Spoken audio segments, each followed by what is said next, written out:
जो कुछ भी मेरी आमदनी होगी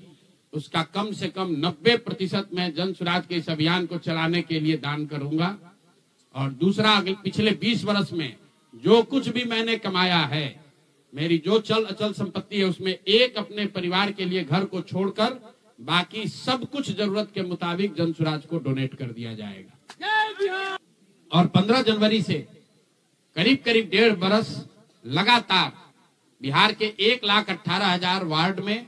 और करीब 5,500 नगर और प्रखंडों के हेडक्वार्टर पर मैं खुद जाऊंगा, एक दिन पूरा बिताऊंगा और लोगों को के साथ जो अन्याय हुआ है, लोग उनके साथ कैसे अन्याय कर पाए, क्यों अन्याय कर पाए, इस बात को फिर से समझाने सिखाने का प्रयास किया जाएगा। एक और सवाल जो लोगों को के मन में रहा है कि 3 साल तो आपने ये प्रयास कर लिया, आगे के प्रयास करने के लिए संसाधन, पैसा कहां से आएगा? एक बड़ी चिंता की वजह रही है। कई लोगों को लग रहा है कि प्रशांत किशोर आए थे पैसा वैसा लेकर, अब तो 3 बरस हो गया, पैसा कितना दिन चलाएंगे, भाग जाएंगे छोड़कर। तो मैं आपको बता रहा हूं, आपके सामने, बिहार की जनता के सामने कमिट कर रहा हूं, आने वाले 5 साल तक मैंने ये भी संकल्प लिया है, जो कुछ भी मैं कमाऊंगा अगले 5 साल में,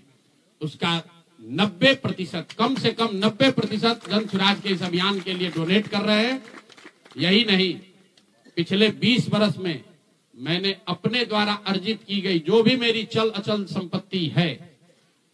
मैंने अपने परिवार के लिए दिल्ली में एक घर को छोड़कर बाकी सारी संपत्ति को जन स्वराज के इस अभियान के लिए डोनेट कर रहा हूं। कोई भी, चाहे पैसे की वजह से बिहार की गरीब जनता का जो ये आशा है, ये रुकने नहीं दूंगा, चाहे इसके लिए जो कुछ भी करना पड़े, पैसे की वजह से ये अभियान रुकने वाला नहीं है। मैं फिर से दोहरा देता हूं, अगले 5 साल तक जो कुछ भी मेरी आमदनी होगी उसका कम से कम 90% मैं जन स्वराज के इस अभियान को चलाने के लिए दान करूंगा। और दूसरा, पिछले 20 वर्ष में जो कुछ भी मैंने कमाया है,